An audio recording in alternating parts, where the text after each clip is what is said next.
الحمدللہ ہم اور آپ کس کی محفل میں بیٹھے ہیں؟ زور سے بتائیے کس کی محفل میں بیٹھے ہیں؟ ہاں زور سے غوث اعظم کی محفل میں بیٹھے ہیں۔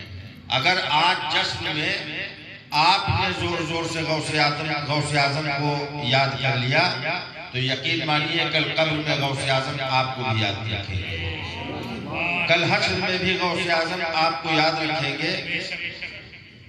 ہم اور آپ یہ خوش قسمتی ہے کہ غوث اعظم کے جشن میں بیٹھے ہیں اور غوث اعظم کا نام لے رہے ہیں۔ ہم اور آپ خوش قسمت ہیں، ورنہ اگر کوئی چاہے جتنا دنیاوی نظر سے کتنا ہی بڑا ہو، اگر غوث پاک کو چھوڑ دے تو غوث اعظم کا جاتا کچھ نہیں، لیکن اگر میرے غوث کسی کو چھوڑ دے تو اس کا رہتا کچھ نہیں۔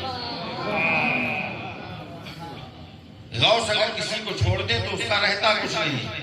غوث پاک نے اعلان فرمایا کہ میرا قدم سبھی اولیاء کی گردن پر، جتنے ولی ہیں ان کی گردنوں پر میرا قدم ہے، یہ ہمارے غوث اعظم نے اعلان فرمایا۔ جس اللہ کے ولی نے جس جگہ پر یہ اعلان سنا اس نے اپنے سر کو ادب سے خم کیا اور زبان ولایت سے اعلان کیا کہ بے شک شیخ عبد القادر جیلانی کا قدم ہماری گردن پر۔ بھارت کے راجہ ہمارے اور آپ کے خواجہ سرکار معین الدین چشتی اجمیری رحمۃ اللہ تعالی علیہ جب اپنے پیر و مرشد حضرت خواجہ عثمان ہارونی رحمۃ اللہ تعالی علیہ کی خدمت میں تمام منازل طے کر رہے تھے، ایک لمبا عرصہ خدمت کرتے کرتے گزر گئے۔ ایک دن پیر و مرشد نے بلایا، کہا معین الدین حسن قریب آ جا۔ جب ہمارے خواجہ قریب گئے تو آپ نے اپنے دست ولایت سے ایک ٹوپی اپنے خادم غریب نواز خواجہ معین الدین چشتی اجمیری کے سر پر رکھی اور کہا معین الدین حسن سامنے جا نماز بچھا لے اور جتنے وظیفے آپ نے بتائے کہا یہ وظیفے پڑھ لے، اور کہا معین الدین جتنے رکعت نماز نوافل بتائی اتنی نماز نوافل ادا کی۔ خواجہ نے وظیفے پڑھے، پھر خواجہ غریب نواز کے پیر و مرشد حضرت عثمان ہارونی رحمۃ اللہ تعالی علیہ نے فرمایا، کہا بتا معین الدین حسن اوپر دیکھ تجھ کو کیا دکھ رہا ہے، نیچے دیکھ کیا دکھ رہا ہے۔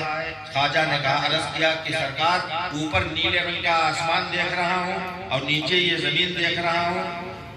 کہا اور پڑھ اور وظیفے پڑھوائے اور عبادت کرائی۔ اس کے بعد کہا معین الدین اب بتا اوپر کیا دکھ رہا ہے۔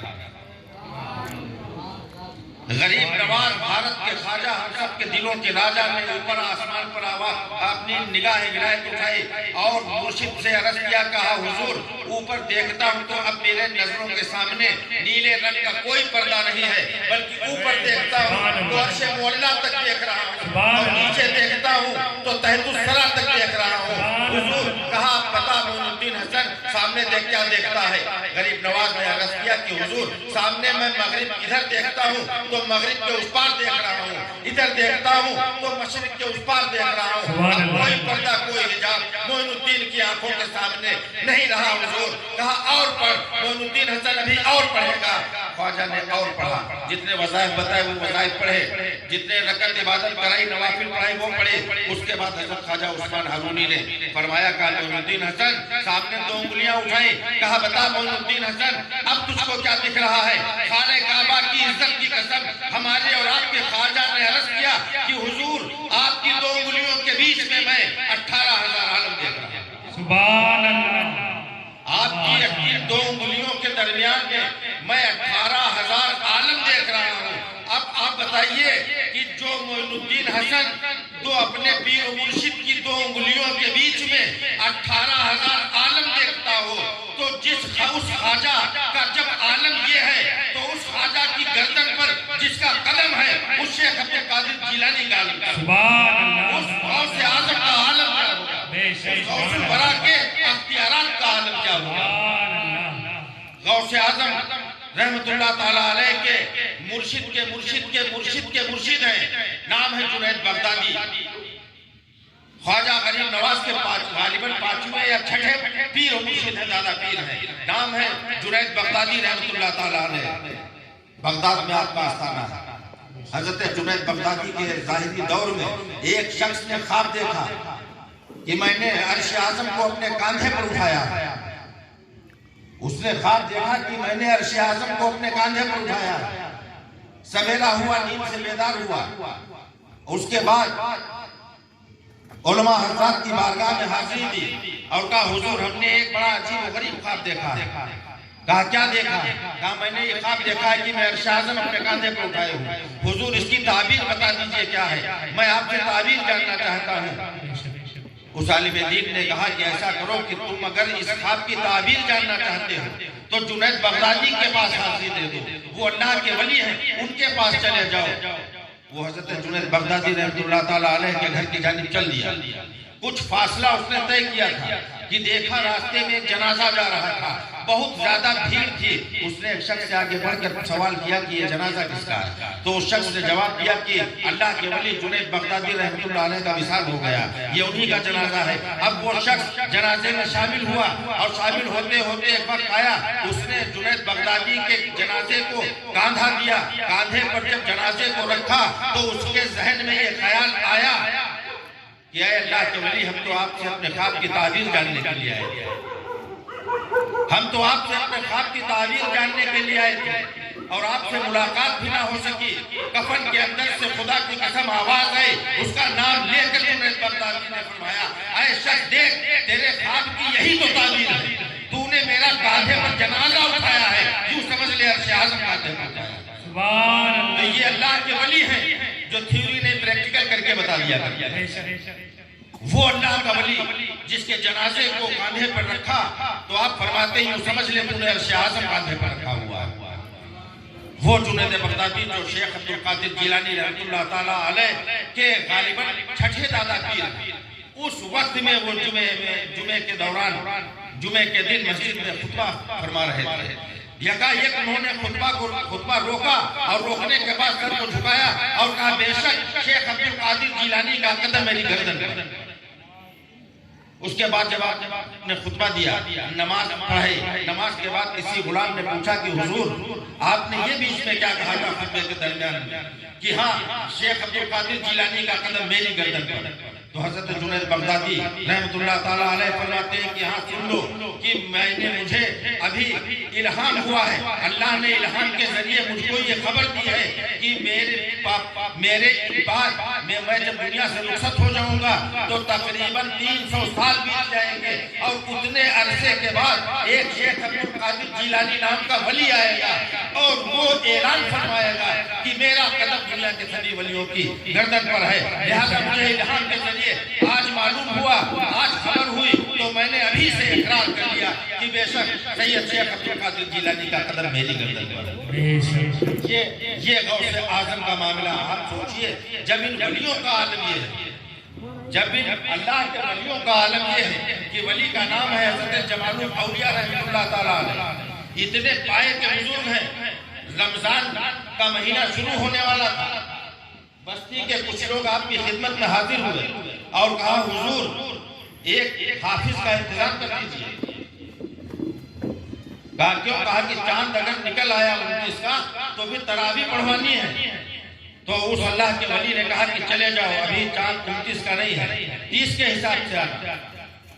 یہ ولی کا عالم، یہ ولی کا عالم ہے، نبی کا عالم اللہ اکبر کی اور کوئی غیب کیا تم سے نہا ہوگا جب نہ خدا ہی چھپا سب کرو۔ حضرت جمال الاولیاء رحمۃ اللہ تعالیٰ علیہ نے کہا جاؤ 30 کے حساب سے آنا۔ اگلے دن پھر کچھ لوگ آئے بستی کے، کہا حضور اب انتظام کر دیجیے، اب کوئی حافظ نہیں مل رہا ہے، تراویح کا انتظام کرنا ہے۔ اللہ کے اس ولی نے زبان ولایت سے فرمایا کہ چلے جاؤ، اور ایک شخص سے کہا تم اپنے گھر جاؤ، کل صبح جب سو کر اٹھنا گھر سے باہر نکلنا، جس پر پہلی نظر پڑ جائے اسے لے کر میرے پاس چلے آنا۔ سب کے سب چلے گئے، جس کی ذمہ داری دی تھی وہ رات کو سو گیا، صبح نیند سے بیدار ہوا، فجر کی نماز ادا کی، گھر سے باہر نکلا، اس نے دیکھا ایک براہمن ہاتھ میں لوٹا لے کر جا رہا ہے۔ اس نے بلایا، کہا ایسا کرو پنڈت جی ادھر آؤ۔ کہا کیا؟ کہا ہمارے بابا جمال الاولیاء نے کہا تھا صبح جو پہلی ملاقات ہو جائے اس کو لے کر آنا، تم ہمارے ساتھ چلو۔ تو بولا ہم اپنی آوشک کلیہ سے جا رہے ہیں۔ کہا یہ سب بعد میں، تم پہلے میرے بابا کے پاس چلو۔ اللہ کے ولی کے پاس جب اس براہمن کو لے کر وہ شخص پہنچا، اس نے جا کر ہاتھ جوڑے، کا مہاراج آپ نے ہم کو یاد کیا، اللہ کے اس ولی نے تبسم فرمایا، کہا ہاں پنڈت جی، دراصل یاد اس لیے کیا تھا کہ یہ بہت لوگ پریشان ہیں، ایک حافظ کا انتظام نہیں ہو رہا، کہیں تلاش کیا جا رہا تو حافظ قرآن نہیں مل رہا ہے، تو میں نے سوچا اس بار تجھ سے ہی یہ کام کروا دوں۔ اس نے کہا مہاراج کیا آپ نے مطلب مذاق کے لیے ہم ہی ملے تھے؟ مہاراج ہم یہ کوئی گیتا کے شلوک نہیں پڑھے جاتے، اس میں تو اللہ کا قرآن پڑھا جاتا ہے، وہ بھی جس کو کنٹھستھ ہوتا ہے، جس کو یاد ہوتا ہے زبانی، میں کیسے پڑھاؤں گا؟ حضرت اللہ کے اس ولی نے نگاہ ولایت اٹھائی، کہا پنڈت ہاں کرنا تیرا کام ہے اور یاد کروانا اور پڑھوانا میرا کام ہے۔ کہا پنڈت قریب آ جا۔ اللہ کے اس ولی نے اس کو قریب بلایا، بلانے کے بعد کہا میرے سینے سے اپنے سینے کو لگا دے، لگانے کے بعد کس کے دونوں بازو اس کی پیٹھ تک ڈالے اور ایک بار دعویٰ کہا پنڈت بتا کیا حال ہے؟ اس نے کہا حضور 15 پارے سینے میں اتر گئے۔ کہا 15 پارے سینے میں اتر گئے۔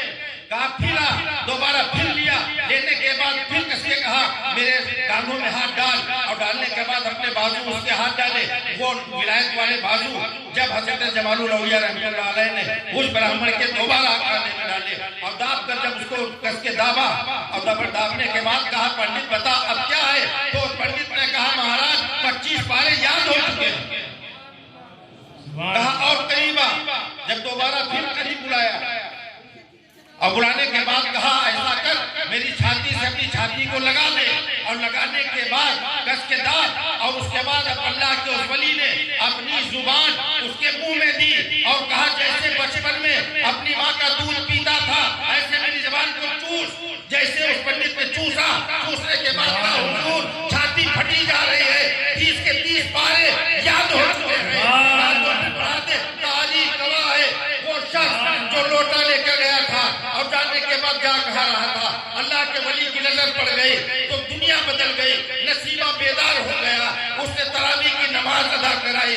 یہ جمال الاولیاء کا عالم یہ ہے۔ تو آپ سوچئے اللہ کا وہ ولی جو ایک بار ایسی اپنی زبان چسا دے پورا قرآن یاد ہو جائے، تو جب اس کا عالم یہ ہے تو اس کی گردن پر جس غوث کا قدم ہے اس کا بغداد والے پیر کا عالم کیا ہوگا؟ بغداد والا پیر جو مسجد کے اندر ہے، بڑے پیر دستگیر غوث اعظم جیلانی رحمت اللہ تعالیٰ علیہ مسجد کے اندر گئے، نماز پڑھ رہے ہیں، اسی درمیان ایک چور گیا اور اس نے دیکھا کہ اب یہ شیخ عبد القادر آ گئے ہیں، چوری کی نیت سے گیا تھا، ایک کونے میں گیا اور صفوں کے پیچھے چھپ گیا۔ ہمارے اور آپ کے غوث نے سلام پھیرنے کے بعد اس کے نام کو لے کر اس کو بلایا، کہا کب تک چھپا رہے گا، باہر آیا۔ وہ نکل کر کانپتا ہوا باہر آیا اور آنے کے بعد میرے غوث نے نظر ڈالی، جیسے اس نے نظر ولایت ڈال دی اللہ کی قسم اس کے مقدر کے سارے پردے ہٹ گئے، مقدر جگمگا گیا۔ جب مسجد میں گیا تھا تو چور تھا، اللہ کی قسم اسی وقت ولی ہو گیا، اور ایسا ولی ہوا کہ وہ ابدال اپنے وقت کا ابدال ہوا جس پر نگاہیں ڈال دیتے ہیں۔ تو ان کی گردن پر جن کا قدم ہے ان کا عالم کیا ہوگا؟ اعلیٰ حضرت کے شہزادے ہیں، نام مولانا مصطفیٰ رضا خان ہے، ساری دنیا مفتی اعظم کے نام سے جانتی ہے، ٹرین میں سفر فرما رہے ہیں، اور وہ مفتی اعظم کہ انہوں نے بھی اس اعلان کو اپنے زبان سے ایسے اقرار کیا تھا کہ یہ دل یہ جگر ہے، یہ سر ہے یہ آنکھیں، جہاں چاہو رکھو قدم پہنچنا۔ پیسنجر ٹرین میں سفر فرما رہے ہیں، خلفاء پاس بیٹھے ہوئے ہیں، ایک براہمن آیا، لمبی لمبی جٹائیں، راکھ پورے جسم میں، خالی ایک لنگوٹی باندھے تھا، پورے جسم میں راکھ لگائی ہوئی تھی، آ کر لمبی لمبی جٹائیں لے کر مفتی اعظم کے سامنے والی سیٹ پر بیٹھ گیا۔ ٹرین چلی، تھوڑی دیر کے بعد وہ اور غور سے دیکھنے لگا، دیکھتے دیکھتے اس نے کہا مہاراج اگر آپ آگیا دیں تو ہم آپ کے پاس بیٹھ گئے۔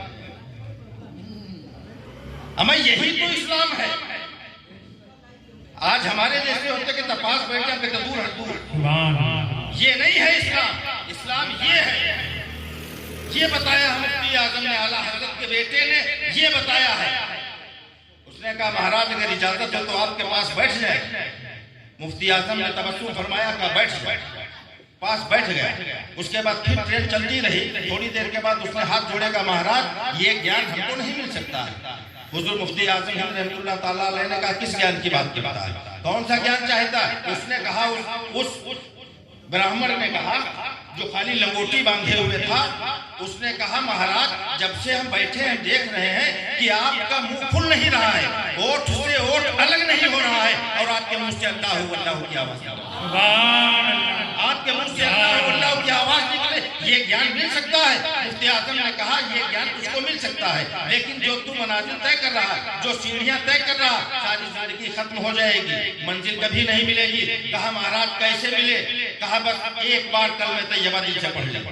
اللہ کی قسم اس نے کہا پڑھا دیجئے۔ چلتی ٹرین میں اعلیٰ حضرت کے شہزادے نے اس پنڈت کو، اس برہمن کو، اس پنڈے کو جو ننگ دھڑک آیا تھا چلتی ہوئی پیسنجر ٹرین کے اندر کلمہ طیبہ پڑھایا۔ جیسے اس نے کلمہ پڑھا اور پڑھنے کے بعد اس کو اپنے ہاتھ پر بیعت کیا، حضور مفتی اعظم نے اس کو اپنا مرید فرمایا، ہاتھ پر بیعت کیا۔ بیعت ہونے کے بعد اسی جگہ پر وہ ٹرین چلتی، ٹرین کے کمپارٹمنٹ میں دونوں سیٹوں کے بیچ میں گر کر بے ہوش ہو گئے۔ وہ بے ہوش ہو گیا۔ پیسنجر جتنے تھے یہ کرشمہ دیکھ رہے تھے، جو ساتھ میں ان کے خلیفہ سے دیکھ رہے تھے، اور یہ کہتے ہیں ان کے جو تصدیق تھے کہ وہی سادھو اللہ کی قسم بے ہوش پڑا تھا اور منہ بند تھا، آنکھیں بند تھی، اور منہ سے اللہ اللہ کی صدائیں بلائیں۔ آگے اسٹیشن آیا، مفتی اعظم نے کہا اتر لے، اس کو منزل مل گئی۔ جب چڑھا تھا تو دیکھو کیا تھا، اور جب اگلے اسٹیشن پر اترا تو اپنے وقت کا فقیر ہو کر اترا، اپنے وقت کا فقیر، نصیبہ جاگ گیا، روشن ضمیر ہو گیا، اپنے وقت کا فقیر ہو گیا۔ فقیر سمجھ رہے ہیں؟ یہ بھکاری والا فقیر نہ سمجھنا۔ بھکاری وہ ہوتا ہے جس کو زمانہ ٹھکرا دیتا ہے، اور فقیر وہ ہوتا ہے جو زمانے کو ٹھکرا دیتا ہے۔ تو جب مفتی اعظم کا عالم یہ ہے تو ان کی گردن پر جس غوث اعظم کا قدم ہے، اس غوث اعظم کی طاقت کا، اختیارات کا عالم کیا ہوگا؟ اللہ تبارک تعالیٰ سے دعا، اللہ تبارک تعالیٰ ہمیں اور آپ کو غوث اعظم سے سچی اور پکی محبت میں زندہ رکھے، اور جب موت آئے تو غوث اعظم کی محبت میں اللہ سلائے، اور کل قیامت کے دن غوث اعظم رحمۃ اللہ تعالیٰ علیہ کی محبت میں ہمیں اور آپ کو اٹھائے۔ وما علینا الا البلاغ۔